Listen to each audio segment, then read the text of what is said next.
an absolute perler. I'll let you get a word in edgeways now, mate. I had a couple of bleeps and I thought it was just a liner because it's so shallow at home pond. And there's a bit of a swirl over the rod. And about 10 seconds later I had another bleep and I struck into it and it was on. I actually thought it was lined, but it weren't, and it was on. And it had kited about 10 yards to the right when I lifted into it. I'm fishing in between two islands. Look at that. And this is the prize. Absolute, can't believe it. I thought we might be lucky to get a bite in 3 days, Yeah. but within 45 minutes to get a stunning creature like that. What a place. We have watched them, a few of them swimming around, haven't we? The location, I've got to be honest with you, we've had, just put you in the picture weather-wise, it's been, well, it's the first week of June next week, but you wouldn't have thought it today. We've had hail, we've had strong winds, beautiful sunshine, then it's absolutely monsoon weather. But location-wise, we've spotted at least, I would say, 8-9 fish. But they've been, it's only a very small lake, they've been cruising up and down. So I've gone in with hinge stiff rigs and Mark's gone in with naked choddies, and as I say, look at that. Unbelievable, really. Can't believe it. I mean, when I got the couple of bleeps, I thought I was dreaming, really. Well, and then the lake next to us, which I'm hopefully going to get in during the course of our stay, is a day ticket lake, and there was an angler just arriving to go on that water, and I was nattering to Mark, and next thing I heard bleeps, and I thought he's messing around with his alarms again, and it was just mat him in, and this is his prize. Absolutely, and the just paddle on that. Look at the tail on that. Chuff for you, mate. Absolutely delighted. I mean, it smashed my PB. Obliterated it, and then I smashed it. So I thought it was going to be France next year by the time before I got my hands on one of these babies again. But look at that, mate. So much worth of money and drive down here now. Superb, mate. If that's the only fish I catch in 3 days, I couldn't give a monkey's. What a pearl of a fish. Fantastic. So we'll get her back and then we'll weigh the sling so we'll let you know exactly how heavy he is. Precisely what I was going to say, mate. I'll incorporate that in a still. So we'll drop it in the margin, and I think I'll get old Dave on the phone. Yeah, we've got to get the because he, you know, being it's in his back garden, he doesn't really get to fish the lake. And he did say if we did be lucky enough to catch anything during our stay, he would like to see one of his babies. So congratulations, mate. I think it's more than the baby, that one. Just have one last look before we go in there, ring Dave. Look at that, folks. That is a unit, mate. Beautiful. Happy, mate? But there's no words to say how happy I am. Without swearing. It's just, well, I wanted a bite, and to get that within an hour of fishing, sometimes you have to take it a bit of luck, I suppose, in a sense. I'd only fired like 12 baits around it, and it's ripped off. And I did watch the fish swim over it, and I did get excited, but I thought, nah, he must have just lined it. But when I realised I'd hooked it, I couldn't believe it. So, absolutely over the moon, mate. Superb. Right, I'm going to now ring Dave. Good morning. It's Saturday morning. We're just approaching 25 to 6. And I've experienced a very quiet night. I've been awake since around about 4 o'clock, to be quite honest. I'm up early for work most mornings like Mark, and the body clock is no different when I'm in session. And about 20 minutes ago I've just heard an absolutely screaming alarm, which says they're right to me, and it was Mr. Copson, so I've popped down to investigate, and apparently he's been up all night due to the wildfowl. I think I mentioned yesterday that this water is, well, it's like tap water. Dave did mention that we possibly would experience some problems from the wildfowl. Where I'm fishing, it's a lot deeper, but where Mark's fishing, it kind of like shelves up. And he said he's been up at least 5 times, one rod, which in fact was the rod that he had the two-tone mirror on. You just literally cannot keep a rod in the water. It's just been mullered by the ducks, and as I say, there's quite a few young wildfowl on the water, so yeah, he's not very happy at the moment. But myself, Matt, I did experience one or two bleeps, to be quite honest, which I could only presume that they were liners. But since I've been watching the water this morning, I've seen nothing crash, nothing poke its head up. But those rods will remain in the water to at least 10 o'clock this morning. There's a catch report in the shed. Myself and Mark were looking through the catch reports during dinner last night, and there's numerous catch reports where fish have been caught during the course of certainly years gone by, and the early part of this year, where fish have come out between 5 and 9 o'clock in the morning. So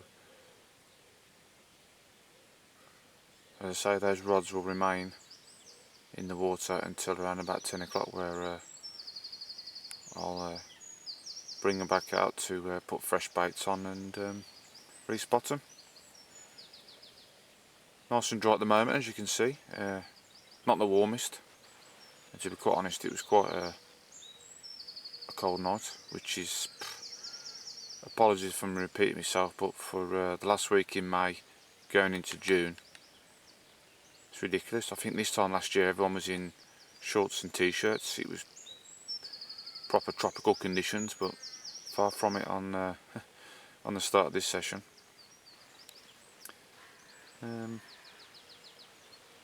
But I think, what did I say, the forecast was supposed to get quite a reasonable morning. It's going to be dry and the sun's going to be up, so hopefully there'll be one or two fish milling about again like there was yesterday. I was hoping to try and get the old riser pellets out and try and get something going on the old surface, but I don't know, I don't really think it's going to be possible with the amount of wildfowl. I mean, if I'll zoom in over there, that's just a small portion of what's on the lake, and they have literally been active all evening, or should I say all night. They've every 5 minutes something's been splashing in the water or chasing something. So I'm going to give it a go, but if I'm just going to get mullered by the wildfowl, I ain't feeding them and wasting good quality bait. But it'd be nice though, because if you can get fish going on that riser pellet, you can seriously create a situation where they can be quite easy to catch. I've used them before and it's a really devastating product, the old riser. So I'm planning on, well, I'm going to attempt to give it a go, but whether I'll be successful, we'll have to wait and see. So that's the scene, approaching 5:45 on Saturday morning. Troughing on the boilie crumb. Henrietta. That's what we're going to call you, Henrietta.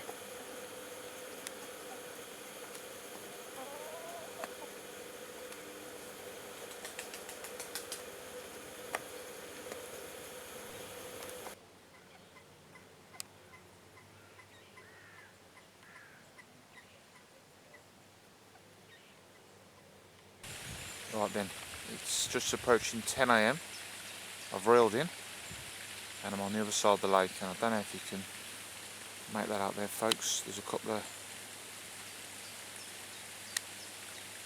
carp just under the surface, and they're not the only ones. I've spotted another at least 7 or 8 fish right in front of, where am I? I'm over there somewhere, where I'm angling. So I'm having a rethink on the plan of attack. I've fished a zig during the evening and one during the night, but with these carp there's at least 8 or 9 fish just milling about under the surface. I'm going to persevere with the zig, so that will remain on the middle rod. That clump of reed beds there, I've just laced with a load of chopped CM2 and about 15 to 20 whole boilies. Dave told me not to neglect the margin, and I spotted a few fish quite close in to that area this morning, so I'm going to give that a go.